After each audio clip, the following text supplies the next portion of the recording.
Sub jail પાસે રમતગમતનું મેદાન આવેલું છે, જે ટાઉન પ્લાનિંગ 3 માં રિઝર્વ મેદાન છે.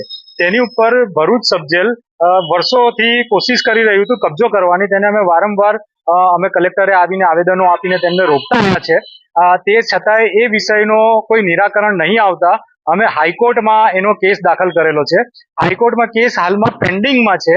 તેમ છતાં આજ રોજ ભરૂચ સબજેલ દ્વારા ત્યાં આગળ બાંધકામનું કામ ચાલુ કરવાની ગતિવિધિઓ કરી દેવામાં આવી છે. ત્યાં જેસીબી તથા જેસીબી ખોદકામ ચાલુ થઈ ગયેલ છે અને કામો ચાલુ થઈ ગયા છે. તો જેના કારણે આજે તાત્કાલિક ધોરણે અમે કલેક્ટર સાહેબને મળવા આવેલા અને આ કોર્ટમાં આ કેસ પેન્ડિંગમાં છે. હાઈકોર્ટમાં આ કેસ ચાલી રહ્યો છે, ફ્લોર પર છે, ઉપર ફ્લોર પર છે આ કેસ.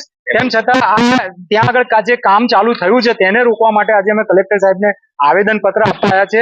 કલેક્ટર સાહેબે અમને બાંહેધરી આપી છે કે હું આની કેસ સ્ટડી કરી અને કામ રોકાવાનું હું જે પણ નિર્ણય લઈ શકું છું તો લઈશ. તો અમને કલેક્ટર સાહેબે અમને બાંહેધરી આપી છે કે હું યોગ્ય નિર્ણય લઈશ તમારા એની અંદર.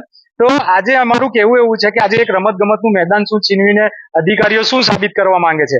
જો આ કામ રોકવામાં નહીં આવે, જો હાઈકોર્ટના કાયદાની વિરુદ્ધ જવાનું કાર્ય અધિકારીઓ કરી રહ્યા છે, તો એનું આપણે શું કરવું? તો અમે અહીંયાથી જો અમને ન્યાય નહીં મળે, તાત્કાલિક ધોરણે કામ બંધ નહીં થાય, તો અમારા બાળકો રમતગમતના મેદાનો, રમતગમતના સાધનો સળગાવી નાખવા સુદ્ધાનું વિચારી લીધું છે. અને સાથે સાથે ત્યાં અમે ધરણા પ્રદર્શન અને આમરણ ઉપવાસ પર બેસવાનો અમે નિર્ણય લેવાનો વિચાર કરી લીધો છે. તો આજે અમે અહીંયાથી એક અપેક્ષા લઈને આવ્યા છે કે અમારું કાર્ય થશે. બસ.